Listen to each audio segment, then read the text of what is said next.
எத்தே இந்த சேலை நல்லா இருக்கா? நல்லா இருக்கே. ஆமா, சேலை இப்ப உனக்கு எதுக்கு? எத்தே அடுத்த வாரம் கல்யாண நாள் வருதுல அத்தே, அதுக்குதான் உங்க மகன் வாங்கிட்டு வந்தாவ.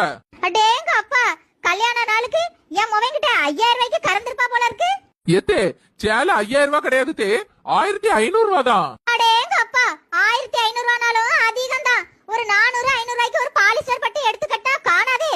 என் மொவன கடன்காரனா ஆக்காம விட மாட்டா போல இருக்க. விளங்காத கிழவி, பெரிய மனுஷனு ஓண்ட போய் காட்டினா என்ன சொல்லணும்? Happy birthday Mala. தேங்க்ஸ்னே. என்ன என் பிறந்த நாளுக்கு இன்னும் 4 நாள் இருக்க, அதுக்கு முன்னாடி சேலை எடுத்துட்டு வந்துட்டா? முன்னாடியே எடுத்துட்டு வந்தா உனக்கு ஜாக்கெட் தைக்க வசதியா இருக்கும்ல. அதெல்லாம் இருக்கட்டும், சேலை என்ன விலை? ஏமா டிஸ்கவுண்ட் போக 7500 ரூபாமா. என்னது, வெறும் 7500 ரூபாயா? கூட 2500 ரூபாய் போட்டு 10000 ரூபாய்க்கு அந்த பிள்ளைக்கு பட்டு சேலை எடுத்து கொடுத்தானே. கூட பிறந்தவன் அவன் ஒருத்தி தானே இருக்கா. கூட பிறந்தவளுக்கு கணக்கு வழக்கெல்லாம் பாக்காதுங்களே.